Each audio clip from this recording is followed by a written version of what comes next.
जहाँ तक मैं समझता हूँ कि हम लोगों को लड़ना चाहिए, साथ लड़े अकेला लड़े, लेकिन लड़ना चाहिए। देश भर की परिस्थिति की बयान मैं कर रहा हूँ। मैं इसलिए देश भर की बयान कर रहा हूँ कि बंगाल में अलग सी परिस्थिति बन चुकी है। महाराष्ट्र में कोशिश की जा रही है कि हम सब जन इकट्ठा लड़े, लेकिन दो चीज़ें जो है वो सबसे बड़ी चीज़ है, मैं यहाँ पर मानता हूँ। इलेक्टोरल बॉन्ड आ चुका है और हर चैनल पर अमित शाह का बयान आ रहा है कि हमने जो है इलेक्शन के माध्यम से जो काला धन था उसको भगा दिया है। लेकिन मैं मोदी जी से और अमित शाह से पूछना चाहता हूं, future gaming and hotel service company है कि जिसकी 2021-2022 की जो नेट प्रॉफिट है, ये नेट प्रॉफिट 215 करोड़ का है और उन्होंने इलेक्ट्रल बॉन्ड जो है वे 1360 करोड़ का खरीद लिया है। जब कंपनी का प्रॉफिट ही 200 करोड़ है तो 1300 के बॉन्ड वहाँ कहाँ से खरीद लिए? इसका विवरण तो होना चाहिए। मैं ऐसे कई कंपनियों का नाम दे सकता हूँ।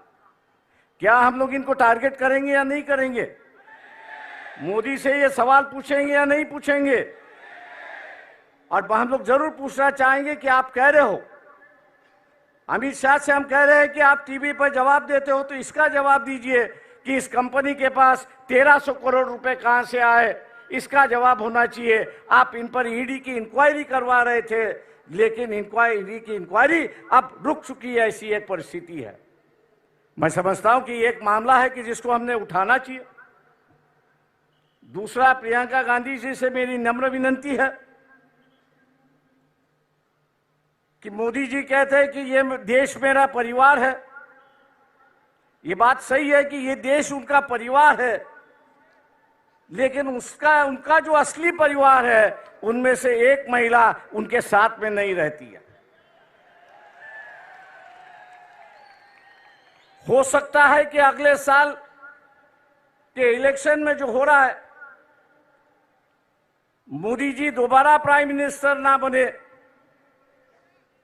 कांग्रेस पार्टी के अध्यक्ष से भी मेरी दरखास्त है कि हम लोग इस मुद्दे को उठाए और हिंदू समाज के अंदर फैमिली का जो रिश्ता होता है वो सबसे गहरा रिश्ता होता है। मोदी जी उस रिश्ते को निभाए,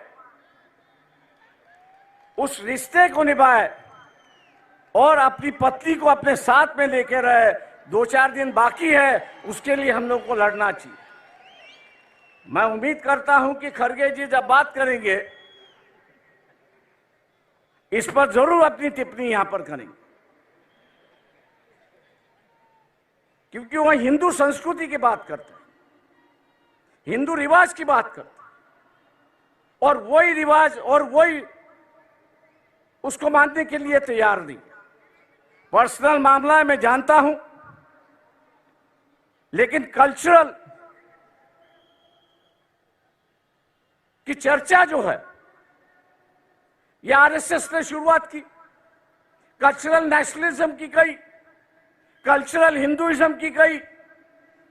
अब वो अगर अदा नहीं कर रहे हैं तो मैं समझता हूं कि हम लोग की जिम्मेदारी होती है कि उनको उनकी बात समझाए और उसको अदा करने के लिए वो अपना अधिकार के लिए वो लड़े और हम लोग उनको सिखाए। ऐसी एक परिस्थिति है। दोस्तों, 5 मिनट का वक्त होते आ रहा है। मैं और एक बात यहां पर कहूंगा।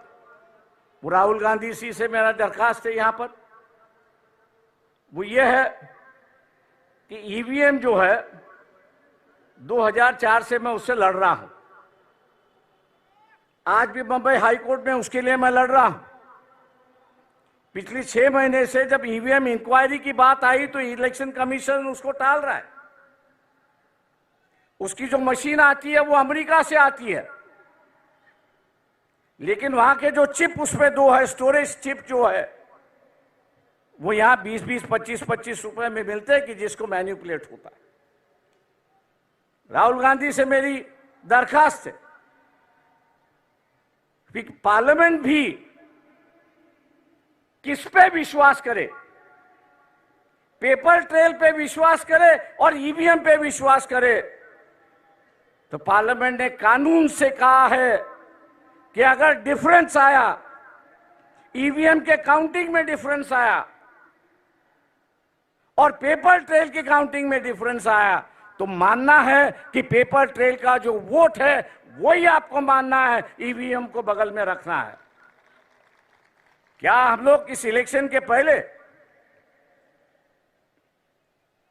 इलेक्शन शुरुआत होने के पहले इलेक्शन कमीशन को घेराव डाले, सब पार्टियां उनसे मिले कि अगर कोई कैंडिडेट अर्ज करता है, एप्लीकेशन करता है कि वेरीफाइड पेपर ट्रेल जो है वो काउंटिंग होना चाहिए, उसका एप्लीकेशन मंजूर होना चाहिए, क्या हम लोग इसके लिए लड़ने के लिए तैयार है? दिल्ली में हम लोग को यहां पे जाना होगा। मैं राहुल गांधी से विनती करता हूं कि वो अगर डेट ऐलान करेंगे तो शायद हम लोग उसमें शामिल होंगे, बड़ी संख्या में शामिल होंगे, ये मैं आशावाद यहां पर करता हूं। रही बात लोग साफ सुथरी कैरेक्टर के लोग चाहते, ये जो फैमिलीवाद है, दूसरे चीजें जो है, लोग उससे ऊब गए हैं, हम लोग उससे बाहर निकले। और मैं इस मंच से कहना चाहता हूं कि हम लोग अपना इस्तेमाल एटलीस्ट महाराष्ट्र के लिए परिवारवाद के लिए खर्च करने के लिए तैयार किए। हम आपके साथ हैं, आम आदमी हो, डेमोक्रेसी सोशलाइजेशन हो, कैंडिडेचर का सोशलाइजेशन हो, ना ये हो किसी एक परिवार से, किसी एक कास्ट से ज्यादा लोकसभा के उम्मीदवार हो और हम उनको पीछे सिर्फ वोट बैंक बने। हम लोग वो बनने के लिए तैयार नहीं है। मैं इन्हीं बातों के साथ आपसे रजा लेता हूं कि 5 मिनट का वक्त खत्म हो चुका है। जय भीम, जय भारत।